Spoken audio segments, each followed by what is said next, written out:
the council on housing need. Mr. Richardson, who's in the witness stand, so to speak, is now ready to be questioned by the appellant. Mr. Silence, over to you. Thank you very much. Good afternoon, Ms. Richardson. Right, now you deal in your council on housing need. Mr. Richardson, who's in the witness stand, so to speak, is Me too. All That, you let us know when we're good to go. that was wasn't it? I'll press on. Let's see what happens. Ms. Richardson, in your proof of evidence, you cover a few different things, and you also obviously leave other things over for Ms. Ellis. So just to be clear about, and I've discussed this with my learned friend, just so the inspector's clear about what we're doing now, what we'll be doing tomorrow to get the division of labour. With you, I'll ask you some questions about the next local plan. That's i.e. the what you call the new local plan, so the future one. That's correct. I'll ask you some questions about affordable housing, the numbers, but not the weight. So just the inspector's got this no doubt, but just about numbers today. What we do with those numbers, how we describe them, how we weigh them, all of that for tomorrow. Ditto market housing. A few questions about numbers, weight, what we do with those numbers, all for the planning evidence tomorrow. And then also, in a similar sort of vein, specialist housing for older people. Some questions about numbers, establish what the numbers show us, what we do in terms of weight, all of that for tomorrow. Okay? That's correct. Right. So, first mini topic then is the new local plan. You deal with this in your section 3 of your proof. We've also got, and indeed you referred to it there in your section 3, we've got a local development scheme that you summarise and rely on. And the local development scheme is called document 2.04.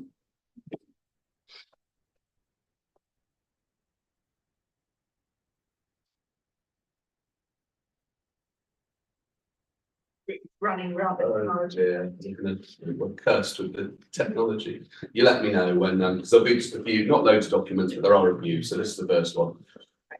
Okay, so there's the one with the purple cover, and it's dated November 2022. Yeah? Yes. Now we are obviously, we're DEC 2020. I'll just let the inspector get it up. So what's the reference? It was 2.04. There we go. 2.04. This is it's November 22, but this is the most recent one, is it? Yes. So okay. So it's a year. We're a year in, if you like, to the period covered by this LDS, and the dates going forwards are set out on page 6. Yes. And these, let's let the inspector get their page 6, PDF page 9, but it's paginated page 6. There's a table at the top. These are the dates that take us forward from now really up to the adoption of a new local plan. Yeah. That's correct. And we've got, let's see, new draft plan at Reg 18 stage, draft local plan consultation. That's supposed to happen late or mid Q3 next year. Submitted to the Secretary of State for examination 2026. Correct. Examination begins in 2026 towards the end, and we adopt at some point in 2027.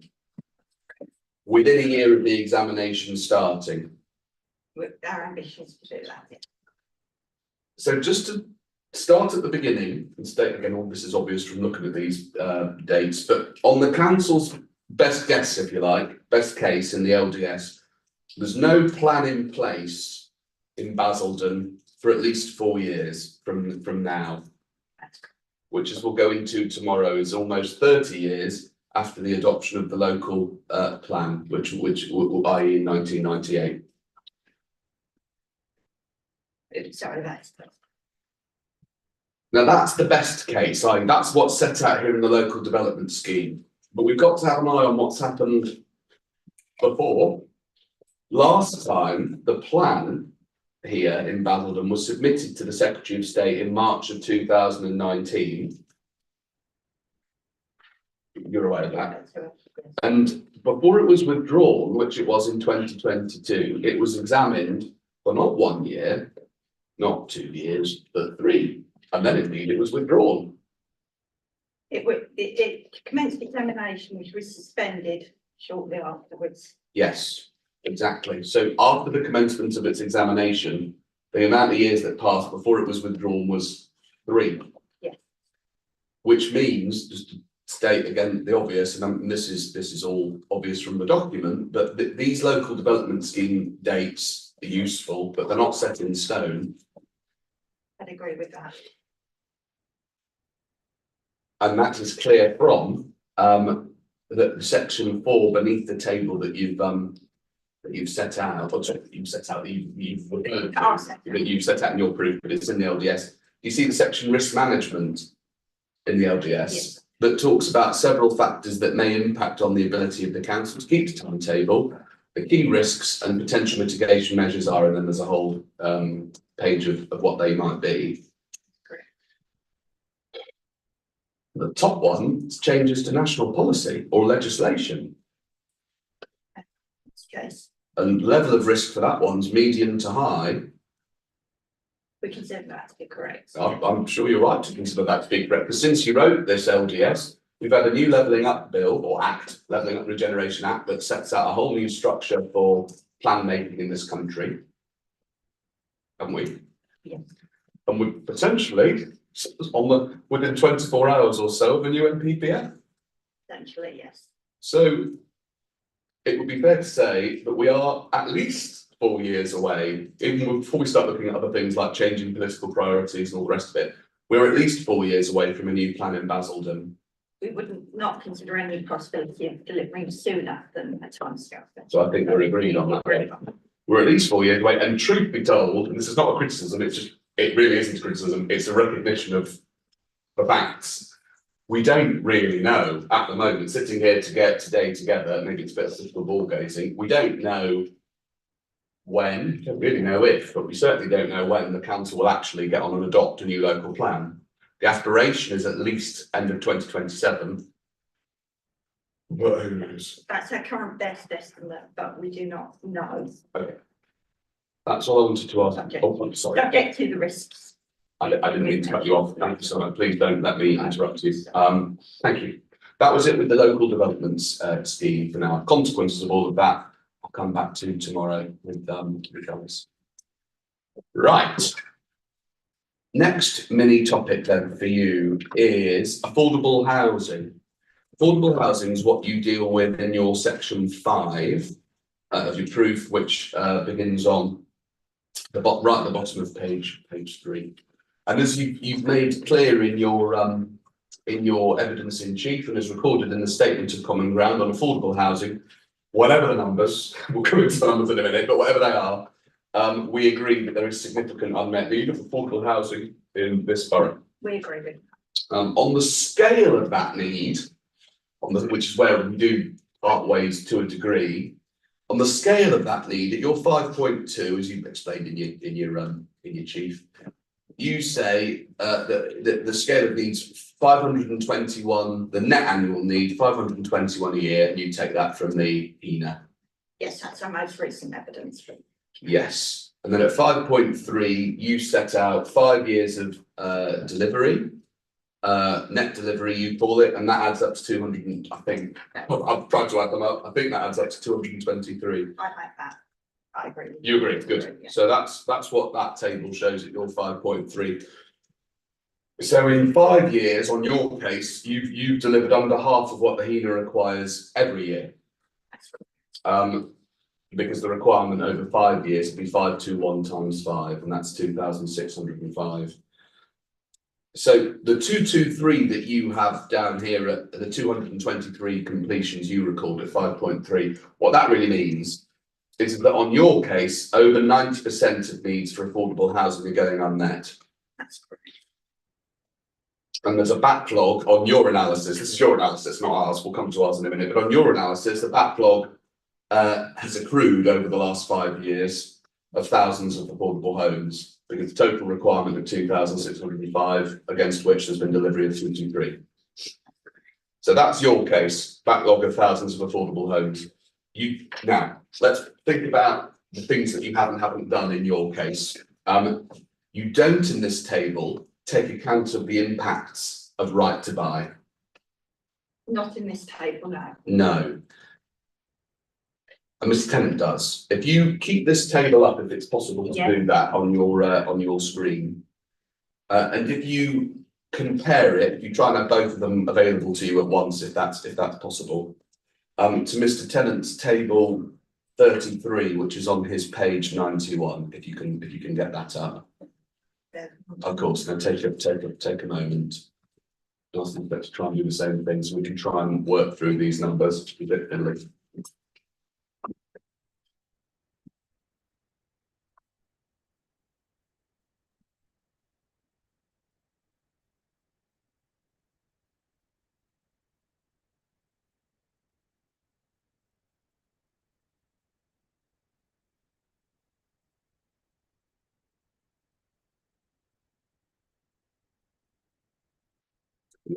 There's no rush, just you let me know. Of course, I'll wait for you. Yeah, so it's his table 33.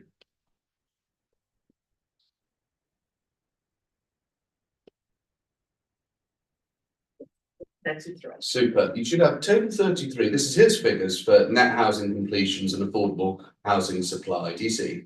Yes. Now it's a little bit fiddly because he's done them in, if you like, descending order, or I don't think that's the right way of doing it, from 2016 to now. You've done it from now backwards in time, so that the years are in reverse of one another. But if we can, I think, match them up. If you look at his, so the earliest number that you record is 27 homes in 1819. Do you see? That's correct. And if you look at his table, second column in, third row down, we see the 27. Yes. And if we look at your table, the next year you record is 1920. You've got 30 homes in for that. Yes. And if you look at his table, if you look at his 1920, that's the fourth row down, second column across, and so on. Yes. Do you see? So we are here. We're looking at, you know, to an extent, apples and apples. That you've got some of the same numbers in these tables. Now, what does he do that you don't do? The first thing, I'll show you what he does. The first thing he does is he includes data from 1617 and 1718. Do you see? Yes. And both of those years had affordable total supply figures that you obviously not included of under 20 in each year. There was a 13 and there was a 17. You see? Yes. That's the first thing he does. And in both cases, when one accounts for the loss of affordable stock to right to buy, which he does in a couple of columns to the right of those numbers, in both cases, the net additions to affordable housing stock, net of right to buy, are not positive, that they're negative. That's correct. And I don't think the council disputes any of these numbers, or as we presumably would have been told. No, we don't. Okay. In each of the other years, where you are looking at which you do include, so 18, 19 up to 22, 20, well no, in his case 21, 22, so he doesn't go to 22, 23, which you do, but at 18, 19 up to 21, 22, he's got the same numbers in as you for the total affordable supply, do you see? But in each case what he does is to net off those units which are lost to right to buy. I agree. And he ends up with what the actual net figure is in terms of net additions to affordable stock. Yes. And in each case, obviously, because we're losing units to right to buy, the numbers are lower. You see? I agree. And so looking over the last, well, the 6 years that he is considering, the net additions of right to buy, sorry, the additions net of right to buy, sorry.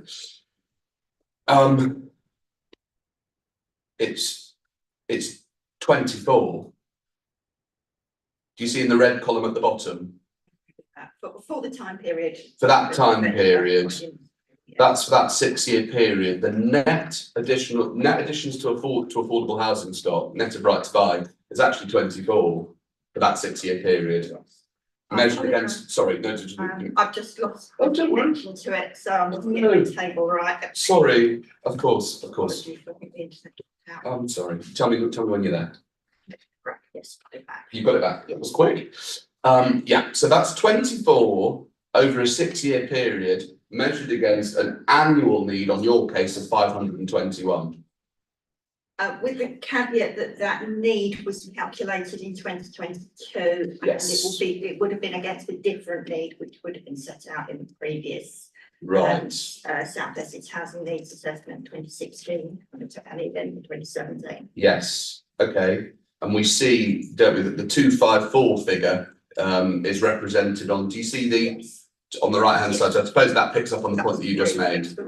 So there's the old Schmar figure was 254 a year and the new one's 521 a year is reflected in the final column there. So on that analysis, there would have been a total affordable housing need over this 6-year period of 1,791 affordable homes, of which the net stock, the net additions to stock, net of right to buy, come up with a better way of saying that, is 24, i.e. 1.3% of these.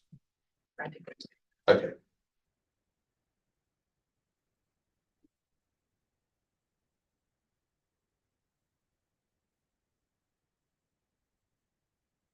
Just to try and complete the picture, or to bring us as up to date as we can be, in your proof at 5.3, you've included an extra year of completions, which is 47. Now you've not made any reductions to account for right to buy from that 47. I haven't in this case, no. But in any event, even if there weren't any, which there will be some, the 47 is obviously way below what the council needs. Yes. Okay. Right. Now, so we've got 1.3% over a 6-year period in terms of net delivery, but even that 1.3%, that assumes that the 521 figure in the Schmar or the HENA is the best evidence we have of current need. That's So that's the assumption. But in Mr. Tennant's proof of evidence, in his chapter 11, well, I think we are at the moment actually, in his chapter 11, it starts on page 82. He updates the various Schmar inputs following the same methodology as the Schmar. He updates the various inputs to account for more recent data than was available to Turner's when they put the Schmar together, on things like prices, rents, incomes, housing register, all sorts. Obviously, the inspector can see what's in there. Right. It's updated in what Mr. Tennant states is the updated figure. I'm not clear where all the figures have come from. Okay, well, I suppose fair enough. It can be, if you're not clear, you can, your barrister can also ask him about any of them. So far as ones which you object to, he summarises it all on page 87. You went here in chief, page 87 and 88. Is table 31. I think this is where you went in chief. Yeah, it is where you went in chief. Yeah. And this summarises sort of line by line, row by row, what Turley was saying, and what Mr. Tennant is saying, so the inspector can be absolutely clear on what the extent of the differences are, and why, you know, why he says what he says and all the rest of it. Lots of different numbers in here. So far as ones that you object to, obviously this wasn't rebutted, as you said in your evidence in chief, no rebuttal to this table on pages 87 to 88. You did say in chief, there was one that you can't agree to, and I think it was the row D4 on page 88. Row D4, I'm not aware of that figure. I'm not quite sure. Sorry, row D4, 270. 270. So that one you're not in a position to agree to, as it were. No. Fine. That was the only one that you referred to in your evidence in chief in terms of ones that you disagree with. That was the only one I referred to in evidence in chief. In regards to some of the figures in the A1 in A1 through to A1, A2. Right. As there are some more that you don't like. I wasn't clear how those have been reached. Okay. I can't say whether I agree or disagree. Fair enough. So A1, A2, B1 can't not agree or disagree, need clarification. So obviously that can question can be put to Ms Tennant about it. D4, disagree, as it were. Yes. Okay, so what that's clear. So I will ask Mr Tennant obviously to comment on those things in his evidence in chief. And also to comment on what the effects of would be to his numbers of D4 following your approach rather than his approach, how much difference it would make.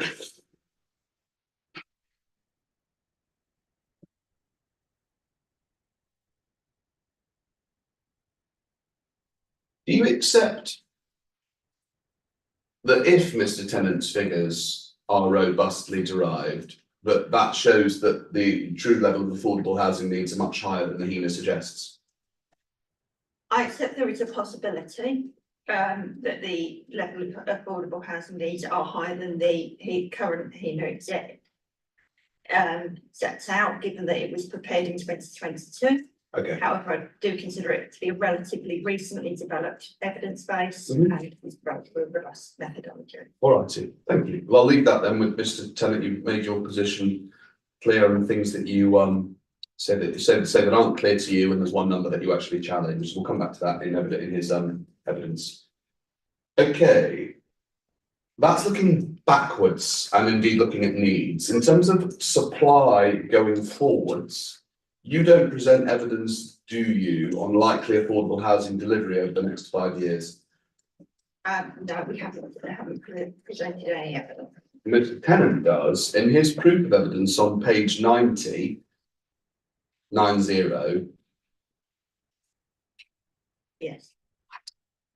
He derives in his table 32 an expected affordable supply over the next, well, many years actually, over up to 2038. He does what an annualized figure, expected affordable supply per year, GC of 76. Yes. That's not a figure that's been rebutted or challenged. We've not rebutted or challenged the figure. We are in agreement that it's significantly short, but we didn't challenge the extent of shortness.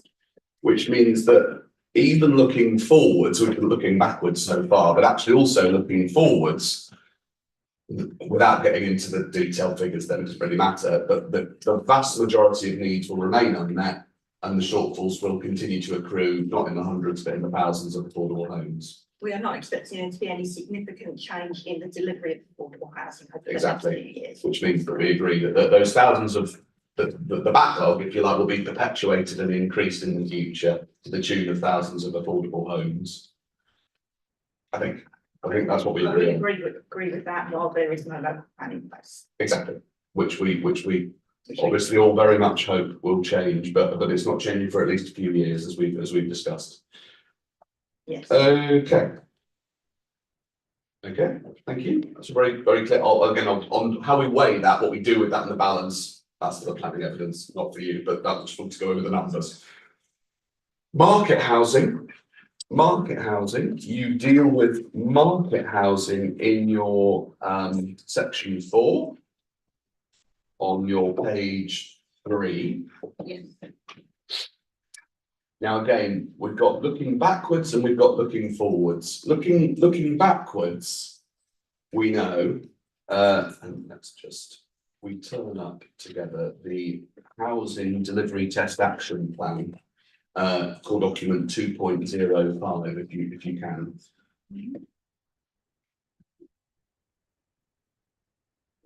2.05. I hope so. I hope that's the right one. Yes. Good.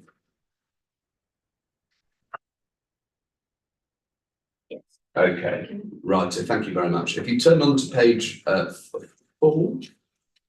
Yes. Just begin with looking backwards and then we'll look forwards. So looking backwards, we see, don't we, at the bottom of page 4, there's that table 2. Don't worry. Table 2. And we see there's dwelling completions year, gross, loss, and net. You see? Yes. And so what we see, hopefully we've all got colour versions, we can see that in the last 1, 2, 3, 4, 6 years, we've got red figures on the right hand side because that's reflecting under delivery. And indeed, that's what it says at the beginning of 2.4, top of page 5, we're told that there's persistent under delivery that's resulted in a significant housing shortfall in the borough, which has had implications for the local housing market and contributed towards house price increases and reducing affordability. That's correct. Now, in terms of how that's expressed through housing delivery test score, if you turn on to page 6, we know that the most recent housing delivery test score, as is indicated at 2.14, this document is 41%. Correct. And as we can see from table 6 towards the bottom, that puts us 1, 2, 3, 4, 5, 6, 7th in the list of the worst performing authorities in England. That's correct.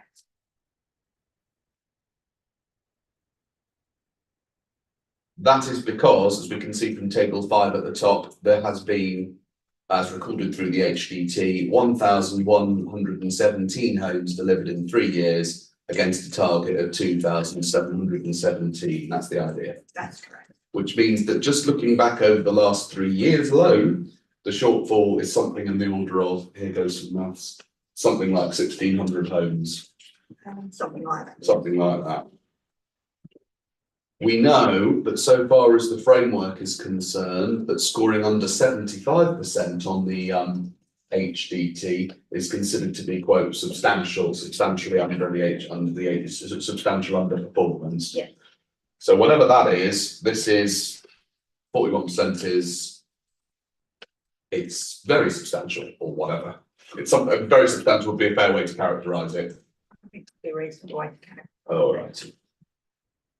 And we're told in terms of looking ahead that, and I'm sure you do agree with this because it reflects what you've said already, 2.12 on page 5, that until the second sentence of 2.12 on page 5, until the council is able to adopt a new local plan, it's not expected that things are going to significantly improve. I'm just getting 2.4. I'm sorry. Don't worry, it's the one page up. I'm sorry, let me know.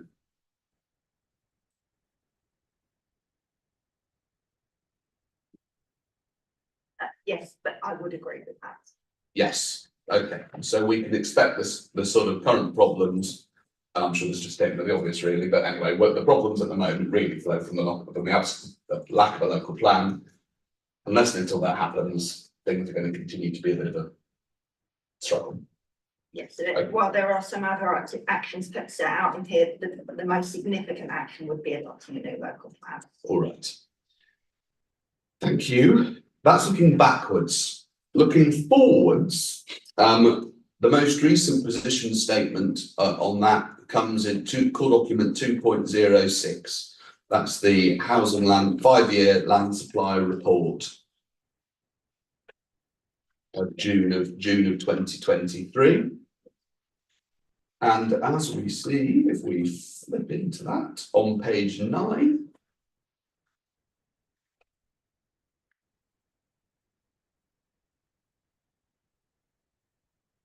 Yes.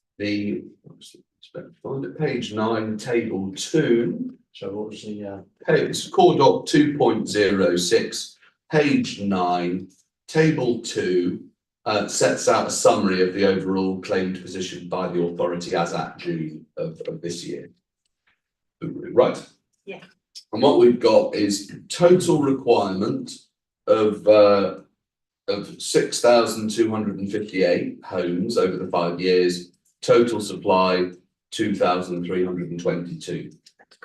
So there's a shortfall, again, I've had to go at doing this maths, of something like 3,936, which is one minus the other, over the next 5 years. Yes. And that is expressed as over the page 1.85 year housing and supply. And again, as we've been over, whatever that is, it's not going to get materially better. In fact, I suppose it might, if anything, get worse, but it's not going to get materially better without the adoption of a local plan. We wouldn't expect any very significant betterment. There may be some limited betterment. Yeah. It will remain significantly short of 5 years. So no significant improvements happen without a local plan. And we're not going to get a local plan in the short to medium term, by which I mean at least a few years. Under that definition, short to medium, yes. All right. Okay, thank you very much. And again, I'll deal that the numbers. I'll deal with Ms. Ellis as to what other inspectors have said about those numbers and how all of that goes to weight and all of that in the planning balance. But that's all on market housing. Thank you so much. Okay, Mr Atkinson, did you? I'm sorry, I've not finished. Sir. Of course. Sorry. I wish, but not quite. There's just one more thing. It's what Columbo used to say. One more thing. There's the last topic, and then I will absolutely hand you back to Mr. Atkinson. The last mini topic was just going to be care needs. We've done market, we've done affordable, we've done new local plan, but I've not asked anything about care yet, and I would get in trouble if I didn't. So that's it. Right, care. Okay. The basis of your approach to the need for care beds relies on, as you explained in chief, explained in brief, relies on the HENA document. It relies on the Turley June 22 HENA core document 4.01. Okay. Let us turn that up and turning it, please, to section 7, which begins on page 95, which is called Housing for Older and Disabled People. You can let me know when you're there.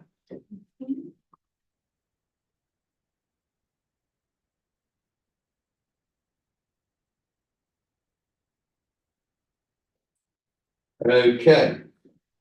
Now, let's see what this shows us. The evidence that you have relied on. On page 96, there's a figure 7.1.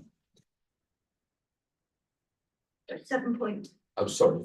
Oh, Page 96. So sorry. Page 96 yes. of the HENA. Figure 7.1.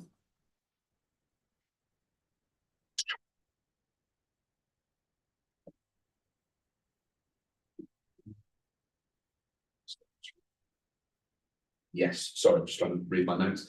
What this shows us is the proportion of those over 65 or 65 plus who were living in communal establishments like care homes in 2011. And we see that the figure for all of South Essex is 3.4% or 34 in 1,000. Yes. And we see that for Basildon, the figure was 3.2% in 2011. So, i.e. 32 in 1,000. So in 2011, 32 in 1,000, 65 plus people in Basildon were living in what's called communal establishments, which includes care homes. That's correct. All right. That was then. Turning forwards to page 98.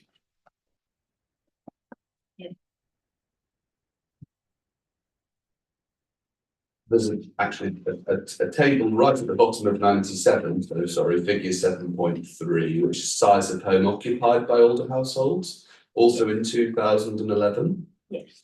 It sets out the different bedroom sizes, etc. And at 7.9, that over the page, that figure is analysed, and we're told that the above would suggest that older households across South Essex are in many cases likely to be under-occupying their home. You see, yes, with this likely to be the case in Thurrock, Basildon and Brentwood. So we've got an under-occupation problem, haven't we? Yes. And it's going to be exacerbated because, if you see, page 98, sorry, we're already on page 98, bottom of 98, recent change in the older population, you see.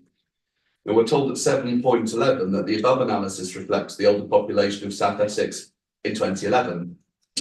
But at 7.12, we're told more recent official population estimates suggest that people aged 65 and over will account for a growing proportion of the population.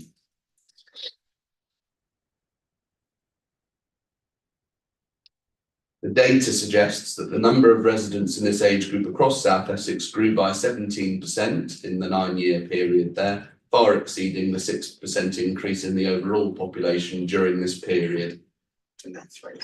So we've got, if you like, an aging population in Basel. This is what we can sort of derive from that.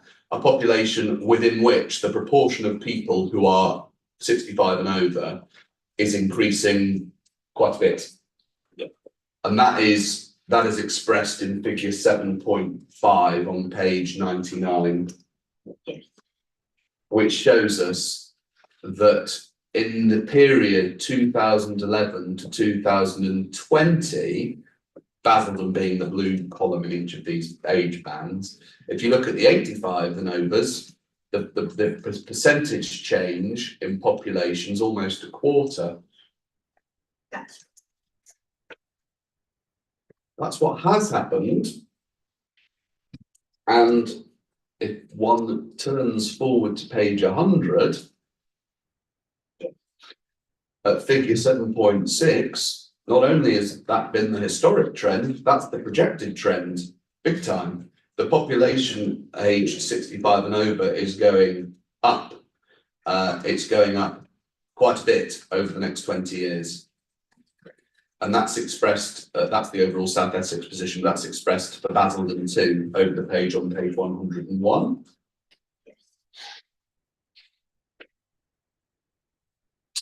On page 102, at table 7.2, this is the table that deals with the projected future change in older population cohorts if housing needs are met. Do you see where I'm at? Yes. And for 75 plus, we're talking about a change of 51%. Yes. And it's even more for the 85 pluses, it's going to be over the next 20 years, 57%. Yes. So we've got a growing and ageing population in Basildon that all of these figures show. I don't think there's any disagreement between us all on that. No. So how then to derive what the need should be to house this population? Well, the Schmar Turleys deal with this in the next paragraph that starts implications for housing provision. You see, now, Turleys cite the PPG talking about projections can be used to estimate needs. At 7.20, they say that it's important to recognise modelling itself makes assumptions, ... And what they do is, this is the key thing, they tell us they are specifically assuming that. Do you see at the end of the first bit of 7.20, specifically assuming that, and then there are 2 bullet points? Yes. So absolutely critical, then the inspector needs to know, we all need to understand what are the assumptions that are being made when Turleys come to consider what the need should be. Now, there are 2. The first is that for everyone up to 74 in age, the number of people that are not in households remains what it was in 2011. Yes. And the second one at the top of the next page is for people who are 75 and over, yes, the proportion of the population not in households remains the same as in 2011. As you explained in chief, that varies, it goes up if the overall population goes up, but it doesn't go up as a proportion of that population. Yeah. Okay. Which means that at 7.21, as it is explained, as a result, modelled growth of the number of people living in communal establishments is entirely attributable to the increase in the overall numbers of 75 and overs. It's got nothing to do with any increase in, if you like, prevalence or proportion of that population who are going to be housed in care homes. No, my understanding of it is it assumes that prevalence will remain the same, Yeah. but the raw numbers will rise. Exactly. So that is the assumption. So the question then for the inspector on this topic is to decide whether that assumption is robust or not. Now, here we are almost, what? 12 years, is it? Yeah, 12 years, almost 13 years post the 2011 census. That's good.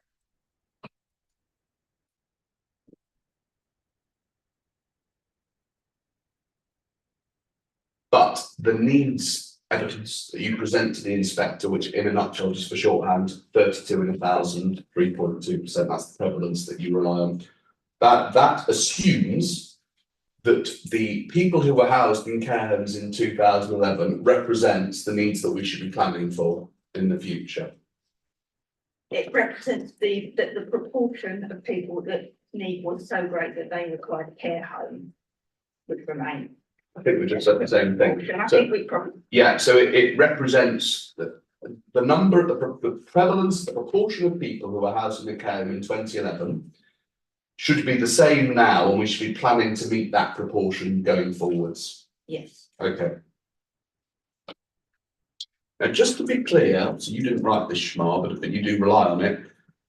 Further down this page at 7.23, there's a reference, do you see, to something called, page 7.23, there's a reference to something called the Shop Act Toolkit, produced by Housing Lynn. Yes. And when it comes to things like, and you can see over the page, when it comes to sheltered housing, extra care, enhanced sheltered housing units, what the Turley's SMAR is doing is looking at those numbers that are produced by the Shop Act Toolkit. Yeah. But Turley do not refer to or rely on, for whatever reason, the Shop Act Toolkit for care homes. That's correct. It was used to consider the need for other special. For other things, okay. Care homes. Okay. Now, why are they doing that? We know, don't we, that the PPG, have you got access to the PPG? I can read that to you if you like. It's the PPG on housing for older and disabled people, might have it, which tells us at paragraph 004 that the future need for specialist accommodation. Do you want to just? It's all right. I'm sure you can. All of you are very welcome to. Yeah. So it's PPG for housing and older. Sorry, PPG housing for older and disabled people. Yes. Which tells us in the paragraph, which begins, what evidence can plan makers consider when identifying the housing needs of older people? That the future need for specialist accommodation for older people, broken down by tenure and type, may need to be assessed and can be obtained from a number of online toolkits provided by the sector. And then it gives one example, and it's the Shop Act tool, which is the tool for forecasting the housing and care needs of older people. Yeah? Yes. So there's a specific tool that's recommended by the PPG. I would say that's recommended for specialist accommodation for older people. Yeah, but that includes care homes. It doesn't exclude care homes from the scope of what Shop Act covers. I would not say that specifically states care homes. It's not given in the example. There's no reason for, no, that's a fair point. It's not, it says EG. I mean, there's a whole It list does of, say EG, and it also says, again, jumping ahead, that the assessment of need can also set out the level for residential care homes. So Yeah. my interpretation of that is that it's referring to specialist housing, particularly given that the link is linking to a product on specialist housing, not including care homes. right, but there's no reason, is there? They're just the sort of